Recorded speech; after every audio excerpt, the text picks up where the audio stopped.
राम राम। चुनाव आयोग जो कुछ कर रहा है उसको करना चाहिए या नहीं करना चाहिए? अच्छा, बिहार में ही क्यों कर रहा है? पूरे देश में करना चाहिए उसे। अच्छा, जब दबाव पड़ा तब उसने सर्वोच्च न्यायालय में कहा कि नहीं, हम पूरे देश में करने जा रहे हैं। कई बार लगता है कि हम लोग भी, मीडिया के लोग भी चूक जाते हैं, और राजनीतिक दलों को तो खैर अपना एजेंडा आगे बढ़ाना होता है तो उसमें वो पूरी तरह से लगे रहते हैं। या कहें कि कई बार जो बहुत साफ साफ दिख रहा होता है उसको भी देखना रह जाता है। ऐसा ही कुछ हुआ है मतदाता सूची यानी इलेक्टोरल रोल के स्पेशल इंटेंसिव रिवीजन के मसले पर।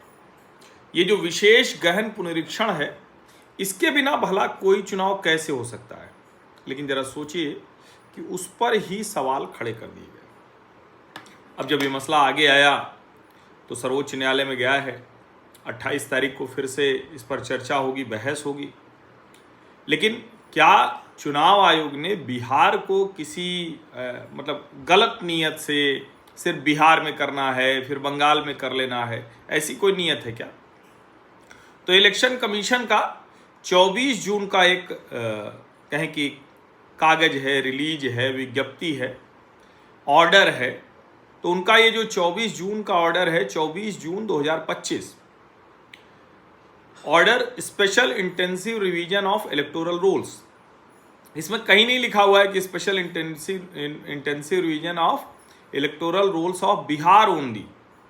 अब इसमें जो जो लिखा है मैं वो पढ़ देता हूं। इससे ये भी समझ में आएगा कि भारत में विपक्ष कैसे हर चीज का एक बतंगड़ बनाना चाहता है, तमाशा बनाना चाहता है।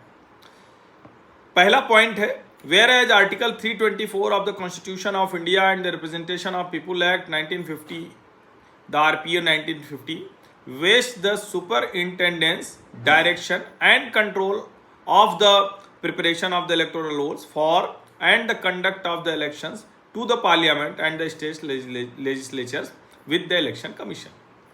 सबसे पहले यही बताया कि भाई जो संविधान का अनुच्छेद 324 है और जो जन प्रतिनिधित्व अधिनियम 1950 है, वो हमें ये अधिकार देता है चुनाव आयोग को कि वो लोकसभा यानी संसद और विधानसभा, उनके लिए जनप्रतिनिधि चुनने के लिए मतदाता सूची तैयार करे, उसे कराए।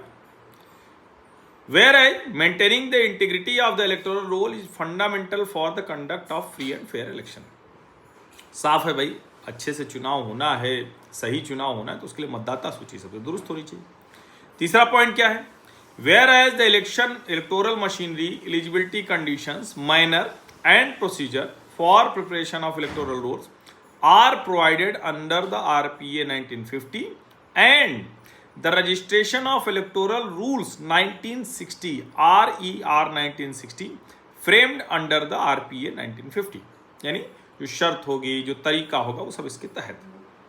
चौथा पॉइंट क्या लिखा है, ये 24 जून की चिट्ठी है। Whereas in line with this objective, the Commission had previously exercised its powers under enabling statutes in the years such as 1950 to 56, 57, 61, 65, 66, 83, 84, 87, 89, 1992, 1993, 1995, 2002, 2003 and 2004। ये जो इंटेंसिव रिवीजन था for all or some parts of the country for a fresh preparation of electoral rolls through enumeration, गणना प्रपत्रों ही। The last intensive revision in Bihar was conducted by the commission in the year 2003 with reference to 1/1/2003 as the qualifying date. यानी 2003 में आखिरी हुआ, 1 जनवरी 2003 उसकी qualifying date थी। उसके अलावा उन्होंने बताया किस किस साल में कब कब हुआ। Whereas the preparation of electoral roll must ensure that all eligible citizens are included and no such eligible citizen is excluded from the electoral roll. सही बात है, कोई छूटना नहीं चाहिए। छठवां पॉइंट है, where as the article 326 of the constitution stipulates that every person who is a citizen of India and who is not less than 18 years of age, यानी दोनों जब तक नहीं होगा, भारत का नागरिक और 18 साल के ऊपर। सातवां पॉइंट क्या है, whereas the commission has noted that during the last 20 years 2003 से significant change in electoral roll has taken place due to additions and deletions on a large scale. Over this long period, rapid urbanization and frequent migration of population from one place to another on account of, अब ये बड़ा स्पष्ट है, education, livelihood and other regions have become a regular trend. Some electors obtain registration in one place and then shift their residence and register themselves at another place without getting their names deleted from, मतलब ये तो नहीं हो सकता ना कि आप एक जगह से करें दूसरी जगह भी रहें, तो ये तो संभव नहीं है. From the electoral roll of the initial place of residence. This has led to increased possibility of repeated entities in the electoral roll. Thus, the situation warrants an intensive verification drive to verify each person before enrollment as an elector. वो बता रहे हैं भाई बहुत शहरीकरण हो गया, लोग एक जगह दूसरी जगह जा रहे हैं, एक जगह कराया फिर चले गए कहीं और, तो फिर वो हो गया. अब जरा सोचिए, बड़ा लंबा चौड़ा है ये. 19 पन्ने की इन्होंने चिट्ठी जारी की थी. 19 पन्ने ही थे, हाँ 19 पन्ने की चिट्ठी जारी की थी, उसको समझिए. और उसमें बड़ा डिटेल में सब कुछ है. अब वो सब कुछ बताया रहा होगा उन्होंने, लेकिन कुल 15 पॉइंट है, मैं वो सब आपको बताता हूँ. अब उसके बाद क्या है, 8वां पॉइंट वो बता रहे हैं कि आर्टिकल 326 में साफ साफ लिखा हुआ है कि इंडियन सिटीजन होना ही चाहिए. 9वां क्या है, under section 21 of RPA 1950 along with other applicable provision of RPA 950 the commission is empowered to direct special intensive revision of the, यानी कर सकते हैं, इनको अधिकार है. 10वां, therefore the commission has now decided to begin the special intensive revision in the entire country for the discharge of its constitutional mandate to protect the integrity of the electoral rolls. However, since the general elections to the legislative assembly in the state of Bihar is expected in later part of the year, this year, hence the commission has decided to conduct special intensive revision in the state of Bihar as per the guidelines and schedule attached herewith. The schedule for special intensive revision in the rest of the country shall be issued separately in due course. ये 10वां point पूरे देश में करेंगे, पहले से तय किया है. सबसे पहले बिहार में इसलिए कर रहे हैं, बिहार में ही इस साल के अंत में चुनाव है, 2003 हुआ है. और एक चीज़ और इसमें 11वें पॉइंट में लिखी हुई, since the last intensive revision in Bihar was undertaken in 2003 the EROs shall treat the electoral roll of 2003 with qualifying date of 1/1/2003 as probative evidence of eligibility including presumption of citizenship unless they receive any other input otherwise. भाई 2003 में हुआ था विशेष गहन पुनरीक्षण, उसको मानेंगे. अब इसमें क्या दिक्कत है भाई, 2003 के बाद वालों पे संदेह करना चाहिए कि नहीं करना चाहिए. पहले वालों में भी हो सकता है, लेकिन इस पर तो हो ही सकता है कुछ मिलेगा तो वो करेंगे.